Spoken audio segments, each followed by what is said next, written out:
How much have you had to drink today? About 2, maybe 3. So you admit you've been drinking. I admitted I had water and a Sprite. You heard me wrong and you know it. That exchange lasted 11 seconds on a roadside in Jacksonville, Florida, and it cost one man 51 minutes of his freedom, a pair of handcuffs he didn't deserve, and 14 months of legal fighting before a signed acknowledgement landed on his kitchen table and told the world what he already knew. But we're getting ahead of ourselves. West Side Boulevard on a Thursday afternoon in mid-June does something specific to the air. It turns it heavy and slow, the kind of heat that doesn't move so much as it settles, pressing itself into your skin like a damp cloth that's been sitting in a warm room too long. The Citgo station on the corner of West Side and Crestfield sat under that heat the way everything in Jacksonville sits under June heat, which is to say it endured it without complaint because there was no other option. A Dollar General 2 doors down with its hand-lettered window signs. A nail salon with its door propped open, the smell of acetone mixing with exhaust and the faint sweetness of someone's spilled energy drink on the concrete out front. The light coming through the pump canopy was the particular washed-out white that makes everything look slightly overexposed, like a photograph taken with too much flash where the details are all there, but the shadows are wrong. Pump number 3. A 2018 Toyota Camry, navy blue clean but not new car clean, the kind of clean that means someone takes care of what they own without performing the act of taking care of it. The engine was off, the windows were up. On the passenger seat, visible through the glass if you bothered to look, was a white plastic bag with the Citgo logo on the side. Inside the bag, 2 bottles of water, 1 Sprite, and a small packet of mixed nuts. The man standing at the pump had his back to West Side Boulevard, watching the numbers tick upward on the display with the specific patience of someone who has learned not to watch things he cannot change any faster. His name was Calvin Reeves, and the first thing you needed to understand about Calvin was that he moved the way men move when they have learned that speed is rarely the thing that saves you, that the thing that saves you, more often than not, is precision. And precision takes the time it takes. He was 63 years old, retired Master Sergeant United States Army, 26 years of service that took him from Fort Benning to 2 tours in Iraq to a logistics command position that had him managing the movement of equipment and personnel across 3 time zones simultaneously. He had broad shoulders that still carried the shape of a man who had spent decades lifting things that were too heavy, and he walked with a slight favoring of his left side that wasn't a limp so much as an accommodation. The kind of physical negotiation that happens after years of carrying weight on terrain that wasn't designed to be carried across. The hearing aid in his left ear was small, flesh-colored, tucked deep enough that you wouldn't notice it unless you were standing close and looking for it. He'd gotten it 2 years after leaving the service when the audiologist showed him a graph of his hearing range, and the graph told a story about proximity to heavy artillery that his service record had already told in different language. He still joked with his daughter Diana that he only heard what he wanted to hear. Diana never found that as funny as he did, which was itself something he found funny. His knees were the other thing. Both of them documented orthopedic damage from years of load-bearing on ground that fought back. His physician had written a formal note 3 years ago after Calvin had asked about it, specifically stating that field sobriety tests, the walk and turn, the one-leg stand, would produce results that reflected joint damage rather than cognitive or neurological impairment, and that the breathalyzer was the appropriate instrument for any sobriety assessment involving a patient with his orthopedic profile. Calvin had kept a copy of that note in the glove compartment of the Camry since the day he received it. Not because he expected to need it, but because 26 years in the Army had taught him that the document you don't have is always the document you needed. He hadn't had a drink in 14 years, not a beer at a cookout, not a glass of wine at Diana's wedding, not a toast at a retirement dinner. It wasn't a rule he enforced on himself with difficulty. It had become simply a fact about who he was, the way his height was a fact, the way his name was a fact. After the second tour, he'd recognized what bourbon was doing for him at 11 o'clock at night, and he'd decided he didn't want to be the version of himself that needed it. That was 14 years ago, and he hadn't looked back. The phone in his left shirt pocket was on silent. He'd silenced it before he pulled into the Citgo because he was about to get on the highway and he didn't want the distraction. There were 7 missed calls on the screen that he hadn't seen yet, 4 from Diana, 2 from a number he recognized as a Tallahassee area code, the office of State Representative Claudia Barnes, who had been trying to schedule a meeting with him for the past 3 weeks about an upcoming legislative hearing on racial profiling in traffic stops, and one from Leonard Cross, the civil rights attorney, currently handling a separate case of Calvin's. A wrongful stop from the previous year in Duval County that was sitting in pretrial discovery and gaining momentum. Calvin was without knowing it yet, a man that several people in positions of authority were actively trying not to make angry.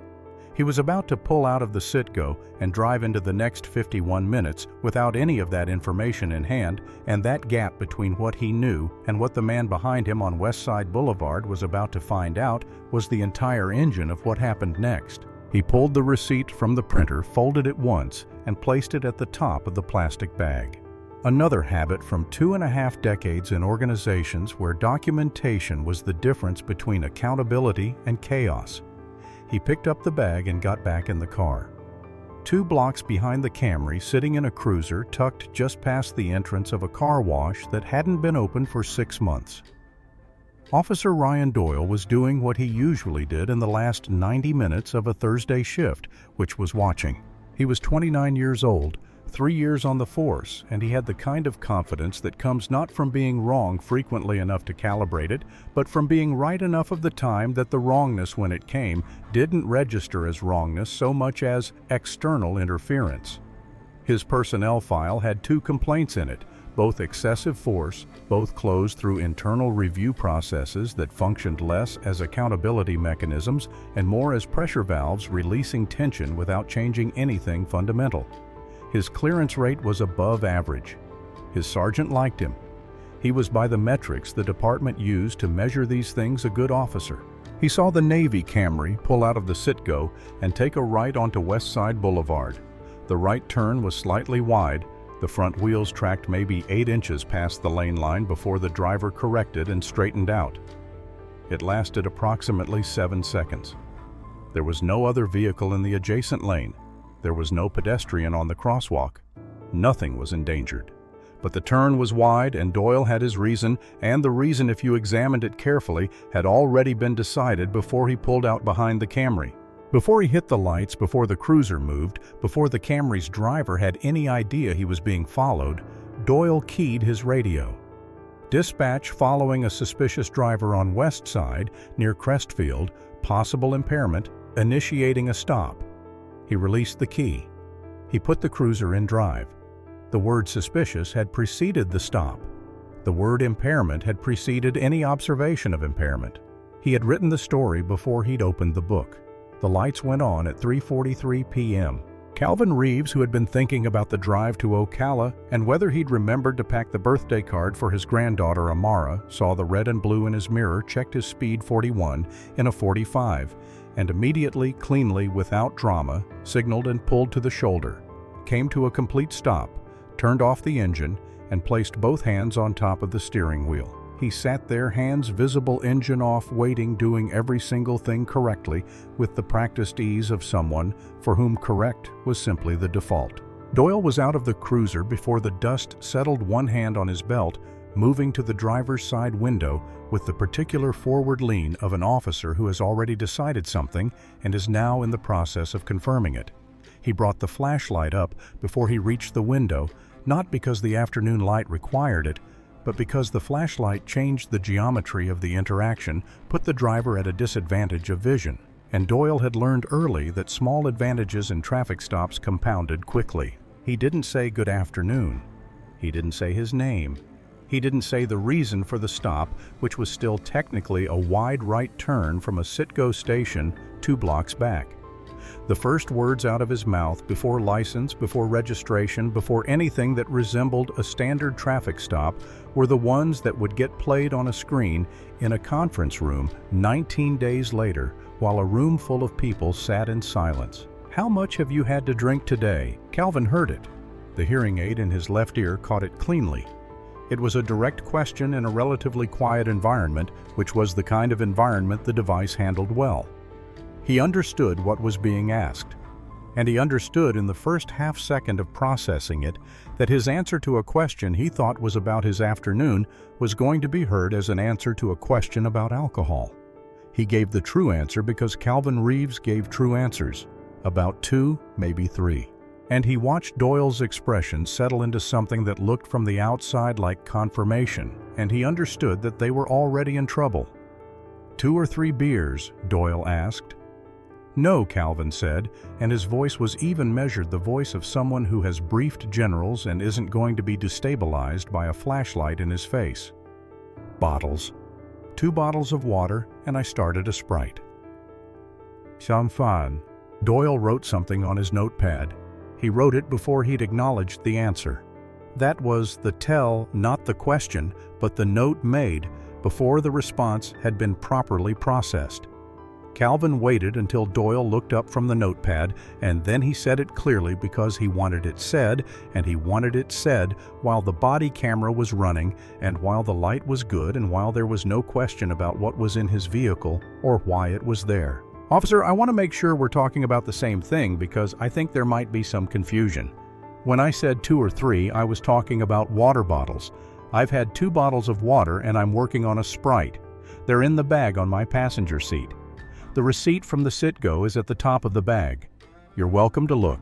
It was one of the clearest, most complete clarifications that could have been offered in that moment. It contained the correction, the evidence, and the invitation to verify. It was by any reasonable standard the end of the DUI question. Doyle looked at the passenger seat. The white plastic bag was right there. Through the thin plastic, you could see the rounded shape of 2 water bottles and the green-capped top of a Sprite. The receipt was folded at the top of the bag, visible without touching anything. He looked at the bag for approximately 4 seconds. Then he looked back at Calvin. Sir, I need you to step out of the vehicle. And there it was, the place where 49 minutes of a man's life were decided not by what he'd done wrong, but by what an officer had already decided before the first question was asked, and had declined to unwind when the answer didn't fit the conclusion. The clarification had been heard. It had not been received. Calvin opened the door slowly with the deliberate economy of motion of a man with 63 years of life in his body and a specific kind of damage in both knees and a hearing aid that was doing its job fine, but couldn't do anything about the fact that the conversation was going in a direction that correct hearing wouldn't fix. He stood on the shoulder, both hands at his sides visible unhurried. A backup unit had arrived while he was getting out of the car. Officer Pete Callahan, 38, pulling up behind Doyle's cruiser and getting out with the slightly confused energy of a man who has been called to a stop that doesn't look from the outside like much of anything. Doyle told Callahan what they were working with. Calvin heard Doyle say the word impaired and the word refusing in the same sentence. He had not been impaired. He had not refused anything yet. He filed both distortions away in the same mental folder where he was keeping everything else. Then Doyle turned to him and said he was going to need him to perform a field sobriety test. Calvin looked at him for a moment with the calm of someone who has spent decades in situations where the wrong response to pressure was any response made in the first 3 seconds of feeling it. Officer, I'm going to decline the field sobriety test, and I want to explain why so that it's on the record and there's no confusion about what I'm telling you. I'm 63 years old. I have documented orthopedic damage in both knees as a result of my military service. My physician has noted in writing that field sobriety tests, specifically the walk and turn and one-leg stand, are not reliable indicators of impairment for someone with my physical profile because the results reflect joint damage rather than neurological function. That documentation is in my glove compartment. What I'm requesting in place of the field test is a portable breathalyzer administered right here, right now. That will give you the objective measurement you need in about 4 minutes. There was a silence. Callahan was standing near the rear of the Camry. His eyes had drifted to the passenger seat, to the white plastic bag sitting there in the afternoon light, the shape of the bottles visible through the thin plastic, the receipt folded at the top. Doyle said he would administer the field test first and the breathalyzer would be available at the station. Calvin said again calmly, "I am invoking my right to decline the field sobriety test based on documented physical limitations. My request for an on-site breathalyzer is on your body camera and is part of the record of this stop." Callahan had picked up the receipt from the top of the bag. He had unfolded it. He had read it, the Citgo logo, the timestamp of 3:29 p.m., the itemized list, 2 water bottles and 1 Sprite, total of $4.87. He had folded it back. He had set it down on top of the bag where he'd found it. He had not said anything. That was the moment. Minute 23 of a 51-minute stop, and the receipt was back in the bag, and the stop was continuing, and the thing that could have ended it was sitting folded on top of a plastic bag in a car on the shoulder of West Side Boulevard. "Turn around," Doyle said. "You're under arrest for DUI." Calvin looked at him with an expression that was not anger, and was not surprise, and was not fear. It was the expression of a man who has been in enough situations where the correct move was not the instinctive move to know the difference between the two with the reliability of a compass. "On what evidence the breathalyzer hasn't been administered? You'll have one at the station. I offered you one here." There was nothing else to say after that, not because there wasn't more to say, but because Calvin understood that the next thing that mattered was the record, not the argument. And the record was running on both their body cameras, and everything he said from this point forward was documentation. He turned around. He placed his hands behind his back. The cuffs went on, and he closed his eyes for exactly 1 second, the way a person sometimes closes their eyes when something they've been watching from a distance arrives at their front door, and the watching phase is over, and the dealing with it phase has begun. Then he opened them, and he spoke into the afternoon air, facing away from Doyle toward the shoulder of the road and the traffic moving past on West Side Boulevard, his voice even and clear, and carrying every word like it was being delivered to a room that needed to hear it. "For the record, the bag on my passenger seat contains 2 sealed water bottles and 1 Sprite purchased at the Citgo on West Side and Crestfield at 3:29 p.m. today. The receipt is in the bag. I have not consumed alcohol. I am requesting a breathalyzer at the station, and I want my daughter notified." Callahan was standing at the rear of the Camry. He was looking at the passenger seat. He was looking at the bag. He picked up his radio. He held it. He put it back. The back seat of a police cruiser is a specific kind of space, not designed for comfort, not designed to make you forget where you are, hard plastic with a slight backward angle that keeps the occupant leaning slightly forward in a way that after 20 minutes starts to ache. Calvin sat in it with his hands behind his back and his back as straight as the geometry of the situation permitted, and he thought about Diana. She would know what this was the moment he told her. She handled cases like this. She understood the mechanics of how a stop became an arrest, and how an arrest became a record, and how a record became leverage in the hands of someone who wanted to use it. She wouldn't panic. She would ask the same question she always asked. First, is the footage preserved? He heard Doyle on the radio calling in the arrest. He heard the phrase "subject was uncooperative with standard sobriety protocols," and he noted the word uncooperative with the quiet attentiveness of a man cataloging ammunition he didn't yet know exactly how he'd use. The Tallahassee number in his silenced phone was State Representative Barnes's office. The meeting they'd been trying to schedule was about racial profiling and traffic stops in Florida's 1st and 4th judicial districts. Calvin had been identified as a potential witness, not as a victim, but as someone with 26 years of organizational experience who could speak to the structural patterns in how stops were initiated, escalated, and documented. He had been, before he pulled out of the Citgo, a man that a state legislator was actively trying to put in front of a camera in a formal hearing. He was now, as the cruiser pulled onto West Side Boulevard, a man in handcuffs in the back of a police car. Ryan Doyle had no idea. The Jacksonville precinct at 4:30 on a Thursday afternoon had the specific low-grade hum of a building that processes human difficulty, the way a factory processes anything continuously, without ceremony, with a kind of institutional efficiency that isn't cruelty exactly, but becomes indistinguishable from it when you are the thing being processed. It smelled like pine cleaner and old coffee and the particular damp concrete smell of a building that has been climate controlled for decades without ever being warm.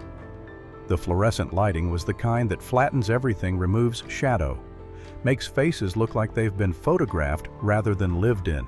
Calvin went through intake the way he went through everything completely. He answered the questions he was asked. He didn't answer questions he wasn't asked. He didn't offer information that wasn't requested, and he didn't withhold information that was. He was fingerprinted and photographed. And when they took the mugshot, he looked directly into the camera with the expression of someone who understood that this image was going to be part of a record, and he wanted the record to show exactly what he looked like in this moment, which was a 63-year-old man who was not drunk, who was not afraid, and who was paying very close attention. The processing officer, a man named Ted, mid-40s, who had been doing intake long enough to have developed a reliable read on impairment that had nothing to do with test results and everything to do with 20 years of watching people who were actually drunk navigate the intake process, looked at Calvin while he was running the paperwork and felt the specific dissonance of a man whose experience was contradicting what the arrest report was telling him. Calvin asked for water. He was given water. He asked to make a phone call. He was told he would be given the opportunity shortly. He sat down in the holding area, put his hands on his knees, closed his eyes, and waited with the patience of someone who has spent decades in situations where patience was the only tool that actually worked. Pete Callahan sat in his cruiser in the parking lot of the precinct for 11 minutes after Doyle had gone inside, and in those 11 minutes he did something that cops are rarely given credit for doing, which is thinking honestly about a thing he wished he hadn't seen. He had read the receipt. He had read it clearly, 3:29 p.m. Citgo on West Side and Crestfield, 2 spring waters, and 1 Sprite no alcohol, not even a beer, not even a hard seltzer, nothing. The condensation on the outside of the water bottles had still been fresh. He'd noticed it when he lifted the receipt, the cold that comes off something that's been in a refrigerated case for hours and has only been out of it for 15 minutes. He had read the receipt, and he had known in the way that a person sometimes knows a thing before they've formally processed it that the stop was wrong, and he had put the receipt down. He had put it down because Doyle was the primary officer on the stop and Callahan had been the backup, and in 3 years of partnership in this precinct, he had learned the way most officers learn it, that going over your partner is the thing you don't do. Not because it's written anywhere, because it's understood. Because the one time he'd done something like it, years ago at a different precinct, he'd lost a partner he'd worked with for 2 years and spent 6 months eating alone in the break room while people found reasons to be elsewhere when he walked in. But then Doyle had said when Callahan asked what they were working with, straight answer, no hesitation, that's always the tell. He had said it with the confidence of a man stating a diagnostic principle, as if a person's clarity and composure were evidence of guilt rather than evidence of innocence. As if the more completely and accurately Calvin had answered, the more suspicious he should have been considered. Callahan sat with that sentence for 11 minutes, and then he picked up his radio and asked dispatch for Watch Commander Odom's location. Frank Odom had been a watch commander for 9 years. And the thing about 9 years in that role was that you developed a specific sensitivity to the calls that came in sideways, not through the standard reporting chain, not through the official channels, but through the alternative route of a backup officer who couldn't quite keep something to himself. Callahan's call was one of those, and Odom heard it for what it was before Callahan finished the second sentence. He went to evidence. He retrieved the white plastic bag from the Camry. It had been logged as evidence from the stop. He opened it. He took out the receipt, unfolded it, and read it the way a man reads something he suspects is going to change the next several hours of his evening, which is carefully and twice. 3:29 p.m. 2 spring waters, 1 Sprite, $4.87. He looked at the bag. Both water bottles still sealed. The Sprite still sealed. He looked at the timestamp and looked at the arrest report, which put the stop at 3:43 p.m. and the arrival at the precinct at 4:24 p.m. The man had bought sealed, non-alcoholic beverages 14 minutes before he was pulled over for a DUI. Odom went to the processing area.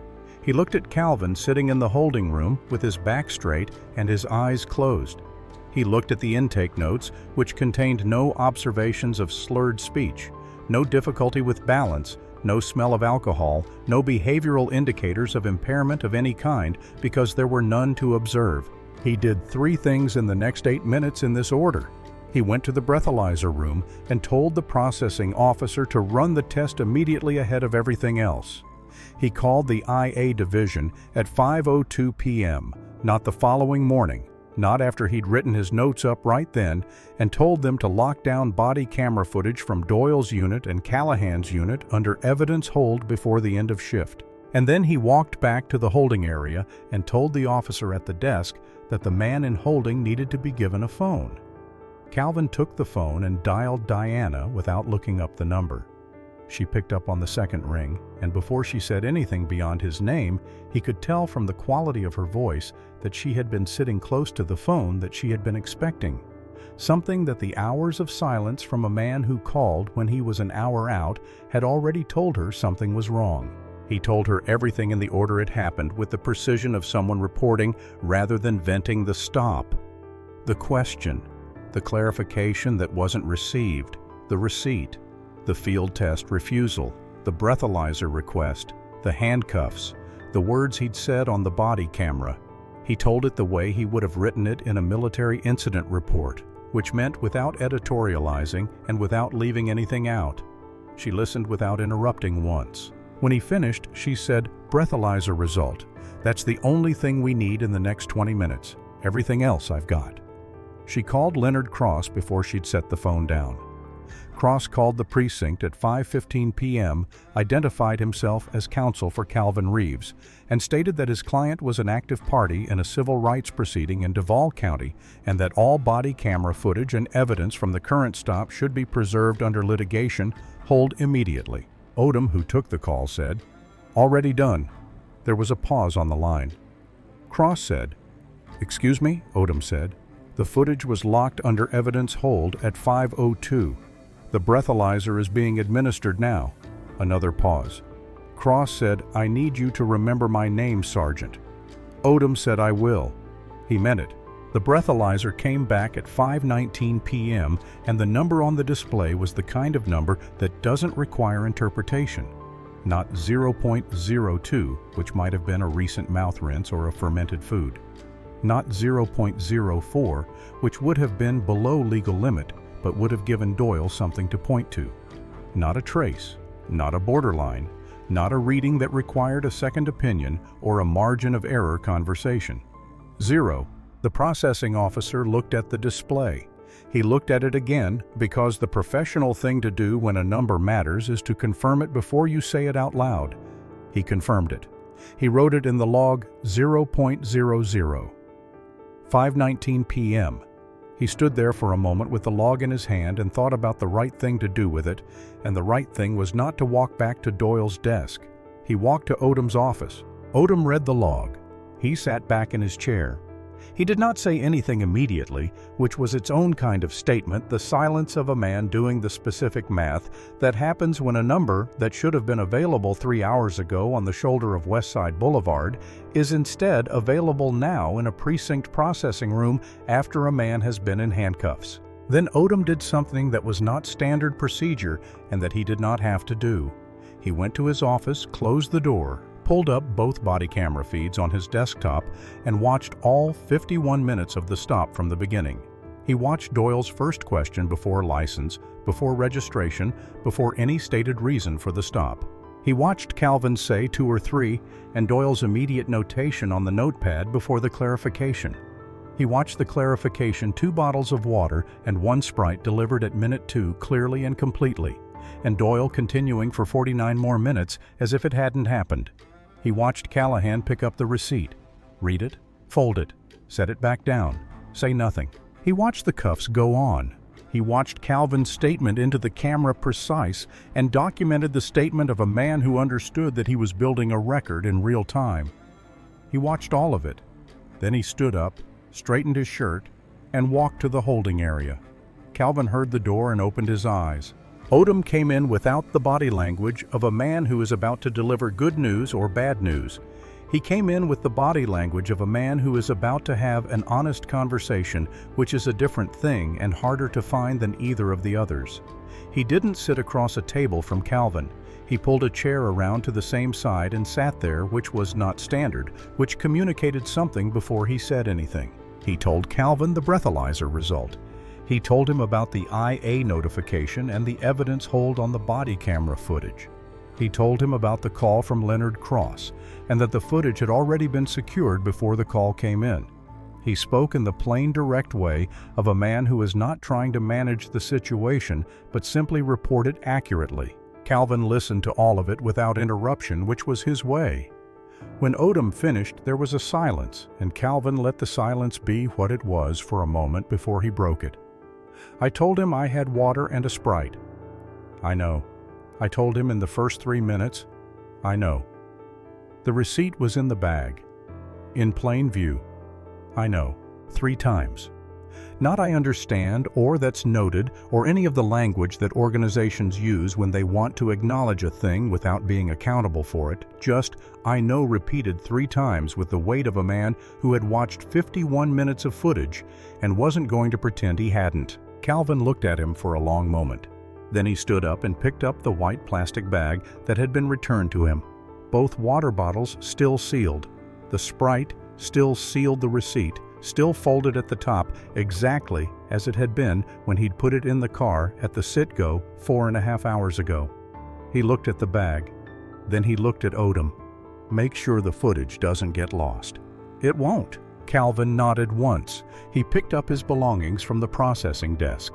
He walked out of the building, and the doors of the precinct opened onto the Jacksonville evening, which was doing something different than the afternoon had been, less white and blinding, more the dark gold of late day, the kind of light that makes things look like they've been considered. He stood in the parking lot and didn't move for a minute, maybe 2, just standing there with the plastic bag in his left hand and the evening air on his face, which after 5.5 hours inside smelled remarkably, almost uncomfortably, like the outside of the world.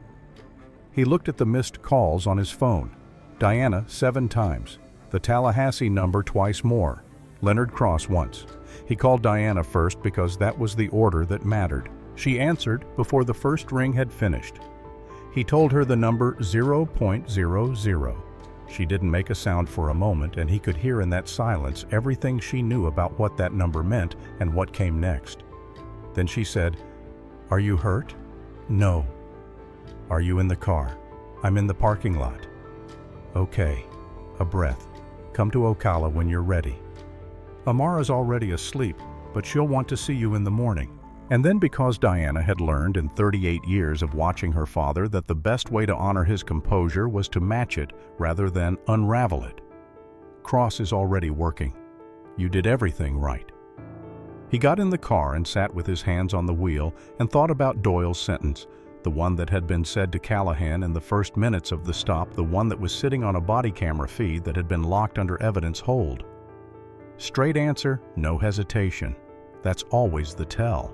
It had been said as a diagnostic principle, the idea that a man who answered clearly and completely was therefore more suspicious than one who fumbled. It had been said on camera.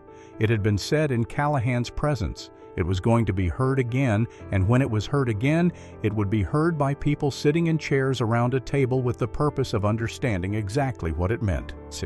Calvin started the engine. He checked his mirror. He signaled. He pulled out of the parking lot of the Jacksonville Police Department with 2 sealed water bottles and an unopened Sprite on the passenger seat, same as he'd had when the whole thing started and headed south toward Ocala. The Internal Affairs conference room at the Jacksonville Police Department was not designed to be intimidating. It was designed to be neutral, which in practice meant a long table in a room with no windows, chairs that were slightly too upright for comfort, and fluorescent lighting that rendered everyone in it slightly more tired-looking than they actually were. Patricia Howell had been an IA investigator for 11 years, and she ran hearings the way a careful person runs anything that has the potential to go wrong, which is with complete attention to sequence and no tolerance for deviation from it. She was thorough in the way that matters, which is not thoroughness as performance, but thoroughness as discipline. The room held 9 people. Howell and 2 board members on one side of the table. Leonard Cross and Calvin on the other. The precinct's legal representative at one end, Doyle and his union attorney at the other. Callahan in a chair against the wall, technically present as a witness, separated from the table in a way that reflected his position in the proceedings. Not the primary subject, not entirely clear of it either. Odom sat near the door. He had cooperated fully with the investigation from the night of the stop, and his cooperation was not in question. He was present because the board had questions for him, and he had come prepared to answer them. It was the first time Calvin and Ryan Doyle had been in the same room since the shoulder of West Side Boulevard 19 days earlier. Doyle was in civilian clothes, a gray button-down dark pants, no badge.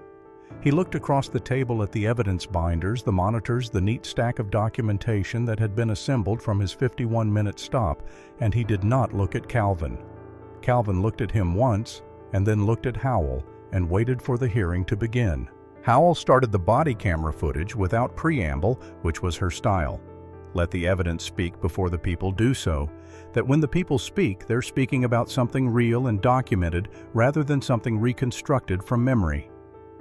The speakers in the conference room were better than they needed to be, and Doyle's voice came through them with a clarity that seemed almost thoughtless in its precision, the way recorded voices sometimes sound more real than the person they belong to.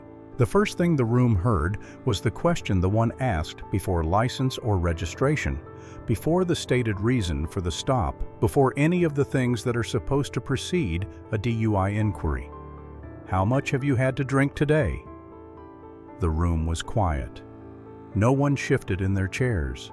No one wrote anything for a moment. Then Calvin's voice, also clear, also recorded the voice of a man who was answering a question he didn't yet understand was being asked about alcohol. About 2, maybe 3. Then Doyle. 2 or 3 beers. Then Calvin at minute 2, delivering the clarification that the next 49 minutes would be built on ignoring officer.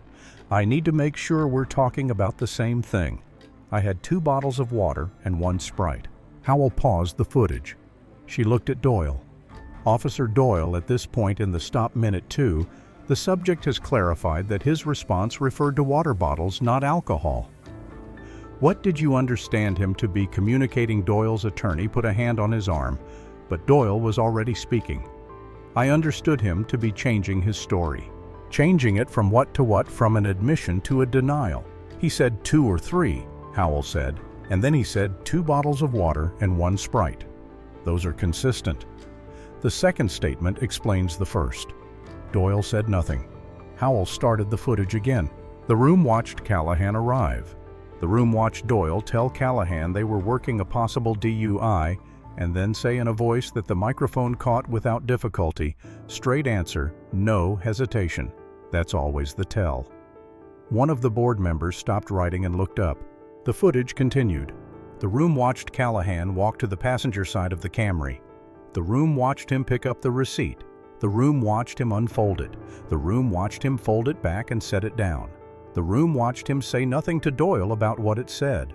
Then the footage showed the cuffs going on, and then it showed Calvin's face. Not angry, not panicked, not performing anything, and then it showed him speaking into the afternoon air with both hands cuffed behind his back. For the record, the bag on my passenger seat contains 2 sealed water bottles and 1 Sprite purchased at the Citgo on West Side and Crestfield at 3:29 p.m. today. The receipt is in the bag. I have not consumed alcohol. Howell paused the footage again. The room was quiet for a long moment. Then Howell said, the breathalyzer administered at the precinct at 5:19 p.m. returned 0.00. Master Sergeant Reeves, the board would like to hear from you directly. Calvin did not stand up to speak because he had not been asked to stand, and in his experience, the unnecessary action is almost always the wrong one. He sat where he was, hands on the table, and he spoke the way he had always spoken when the room mattered, without rushing, without decoration, without anger, performing as authority, because he had found in 26 years that real authority didn't need the performance. He told them about the first question, how he'd heard it, and answered it truthfully, and then understood within the first second of Doyle's follow-up that they were talking about different things. He described the decision he'd made to wait until the officer had finished his question before correcting the misunderstanding because he'd learned that interrupting a question produces more confusion than answering a wrong one and then correcting it. He told them about the clarification at minute 2 and about watching Doyle write a note before the clarification had been fully processed and about understanding in that moment that the clarification was not going to redirect the stop because the stop had already been decided before the clarification was offered. He told them about Callahan reading the receipt. He said this carefully, not as an accusation, but as an observation. I could see Officer Callahan from where I was standing. I watched him pick up the receipt, unfold it, read it, and put it back. I didn't say anything at that point because I understood that what he'd just read was better evidence than anything I could add to it. I was waiting for it to work. It didn't work. He paused here not for effect, but because what he said next was the thing he had spent 19 days deciding how to say, and he wanted to say it right. When an officer decides what he's dealing with before he asks the first question, everything that comes after is just confirmation. I told him I had water and a Sprite. He heard me. He just didn't listen. There's a difference between hearing and listening, and that difference cost me 51 minutes on the side of a road and a set of handcuffs and 5.5 hours of my daughter's Thursday evening. He let that sit. Then he looked at Doyle directly for the first time since they'd been in the same room. And he said the thing that the board would quote in their findings, the sentence that would be read in every subsequent training module the department produced on DUI stop sequencing. I spent 26 years in uniform learning that the most dangerous assumption in any operation is the one you make before you have the facts. You made yours before you rolled the window down. Doyle looked at the table. Calvin looked back at Howell. I don't say that with anger, he said. I say it so this room understands what needs to change. Pete Callahan took the seat in front of the board with the body language of a man who has decided that the uncomfortable version of honest is better than the comfortable version of not, which is the decision that most people spend their entire lives avoiding. Howell asked him what he had observed when he picked up the receipt from the bag on the passenger seat. He said that it was a sit-go receipt time-stamped at 3:29 p.m. 14 minutes before the stop was initiated, that it itemized 2 spring waters and 1 Sprite, that there was no alcohol on it. Did you communicate that to Officer Doyle? Num. Why not? Callahan took a breath. Because Doyle was the primary and I was the backup, and in this department the way things work in practice, not in policy, but in practice, is that the backup doesn't override the primary. I knew it was wrong. I knew it the moment I read it, and I put it back down. Howell said, "If you were in that same situation today, what would you do differently?" Callahan looked toward Calvin for a moment, not for permission, not for absolution, just the look of a man who understands that the person his answer is most relevant to is sitting across the room from him. I would have said something at minute 23. I would have called Odom on the radio right then in front of Doyle, and I would have said, "There's exculpatory evidence in the vehicle, and the stop needs a supervisor review." I should have done it then. He looked back at Howell. I didn't. That's the part I have to live with. The findings of the Internal Affairs Board were released 26 days after the hearing, and they were written in the careful, deliberate language that official findings use when they have decided something serious and want the seriousness to be unmistakable without being inflammatory. The first finding addressed the sequencing of the stop. The board noted that Doyle had asked about alcohol consumption before requesting license or registration, before stating the reason for the stop, and before any objective indicator of impairment had been observed. The wide right turn, the stated basis for the stop, had been the reason given. But the first question had been about alcohol, and the radio call, made before the lights went on, had used the word impaired before any interaction with the driver had occurred. The board described this as a stop initiated from a predetermined conclusion rather than from observed evidence. The second finding addressed the clarification at minute 2. The board's analysis was quiet and devastating. The clarification offered by the subject at minute 2 of the stop, if incorporated into the officer's ongoing assessment, would have redirected and likely terminated the DUI inquiry. The subsequent 49 minutes of the stop, the field sobriety test, demand the refusal of the on-site breathalyzer. The arrests were built on a foundation that the subject had corrected in the second minute and the officer had not allowed to be corrected. Then the board cited the sentence directly. The sentence that had been recorded on Callahan's body camera said by Doyle when Callahan asked what they were working with. Straight answer, no hesitation. That's always the tell. The board noted that this statement made on camera before any sobriety assessment had been conducted indicated that the officer considered the subject's clarity and composure to be evidence of guilt rather than evidence of innocence, that the more accurately Calvin answered, the more suspicious he was considered to be. The board called this the operational inversion of due process. The sentence that Doyle had believed was his professional instinct, his years of experience crystallized into a diagnostic principle, was cited in the official findings of a disciplinary board as evidence that he had convicted the man before he'd asked him a question. His greatest confidence had become his greatest liability, preserved on camera in his own voice played in a conference room while a board took notes. Callahan received a formal reprimand for failure to act on exculpatory evidence. The board acknowledged the institutional pressure that had produced the inaction and still issued the reprimand because acknowledgement and accountability can coexist. He was suspended without pay on day 17 of the investigation. The suspension letter cited 4 violations, and he read it in the parking lot of the precinct because his union attorney had suggested he not read it inside, and after he read it, he sat in his car for a long time. The union filed a grievance. The grievance panel watched the footage the same 51 minutes that Odom had watched and the board had watched, and they watched Callahan pick up the receipt and set it back down, and they watched 0.00 come back, and they denied the grievance on day 31. The termination recommendation was approved on day 24.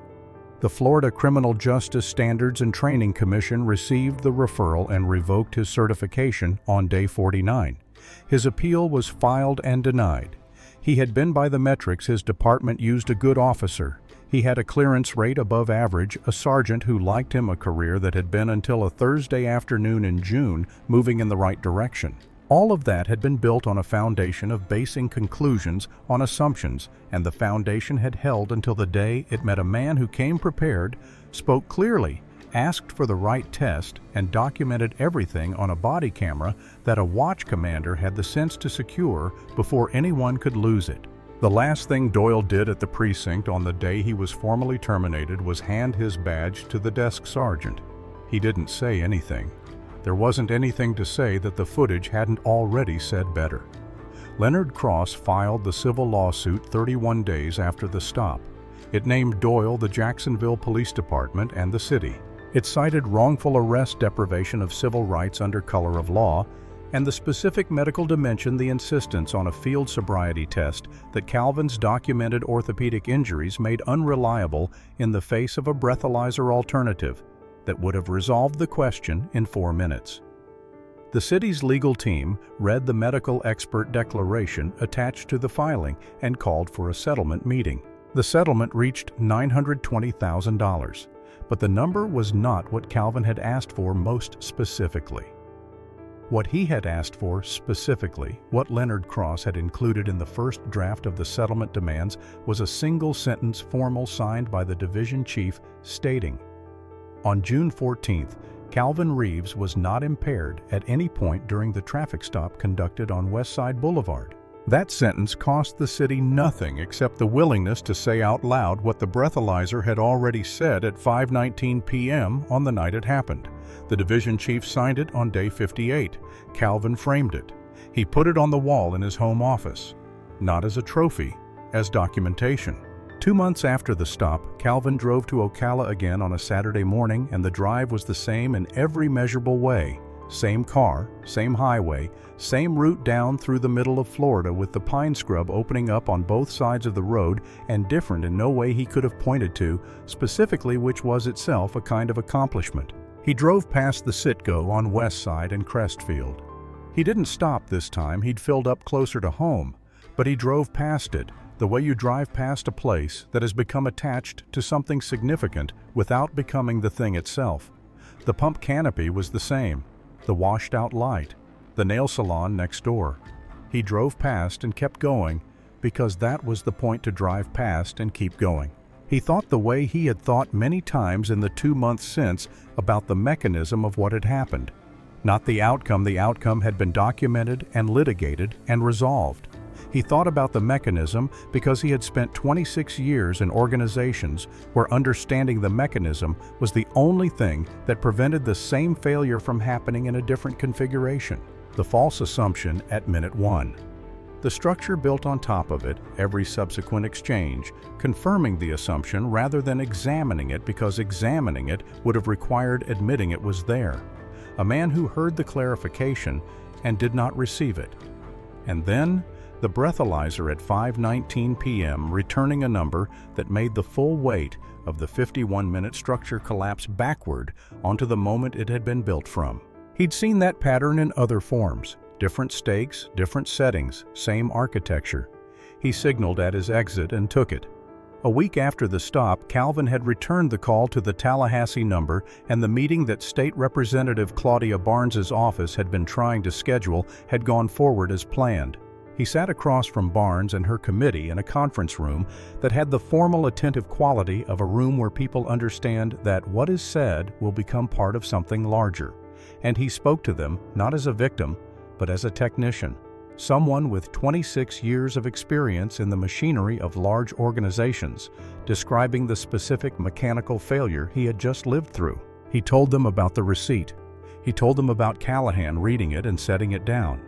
He told them about straight answer, no hesitation. That's always the tell, and he watched the committee members absorb the logic of a sentence that functioned as its own indictment. An officer stating on camera that accuracy and composure were evidence of guilt. He did not speak about his own anger, because that was not the point of this room. The point of this room was the pattern, and he spoke about the pattern with the specificity of someone describing a process that needs to be redesigned rather than a wrong that needs to be condemned. When he finished, Barnes asked, "What would you change concretely if you were designing the procedure?"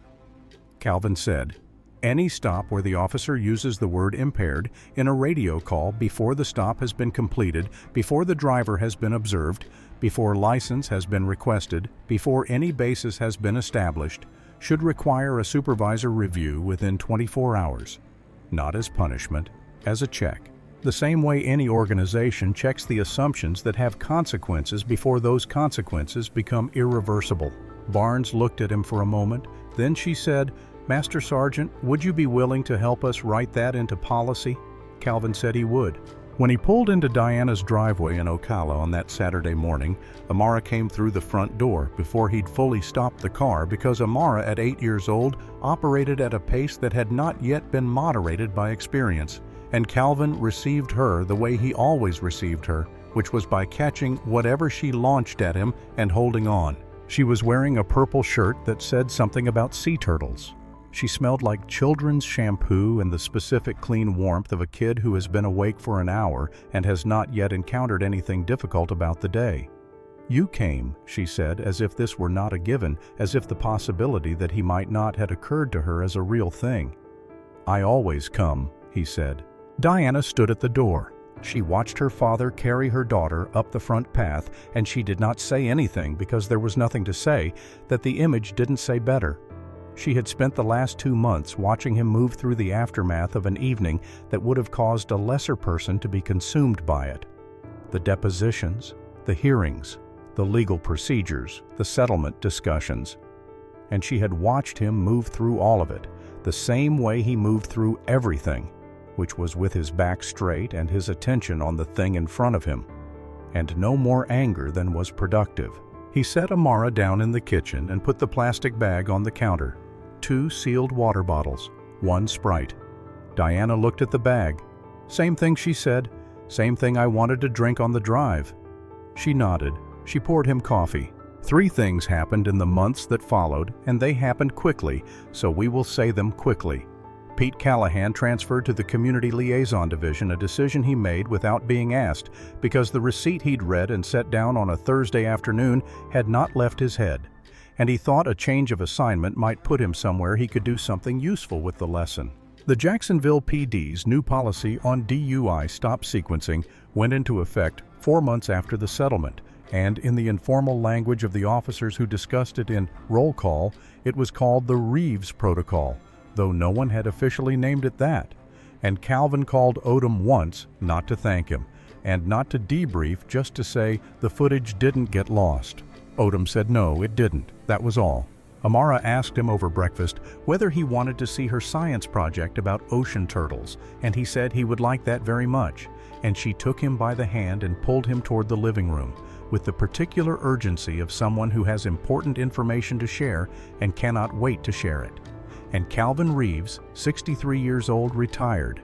Master Sergeant, 26 years of service, 14 years, sober, both knees still damaged. Hearing aid in his left ear went where she led him. The plastic bag sat on Diana's kitchen counter. 2 sealed waters, 1 Sprite receipt folded at the top. Everything documented, everything in order, same as it had always been. And if you've ever had a moment where something small, a grocery receipt, a sealed bottle, a $4.87 purchase at a gas station, ended up being the thing that mattered most, then you already understand why Calvin Reeves kept buying the same thing every time, and why he always, without exception, kept the receipt. If this story stayed with you, if you've ever been misunderstood and had to wait for the truth to catch up to what you already knew, please like this video and subscribe to our channel, so you never miss a story like this one. These are the ones that don't make the front page, the ones that end with a signed piece of paper and a man carrying his granddaughter up a front path, and they are the ones worth telling.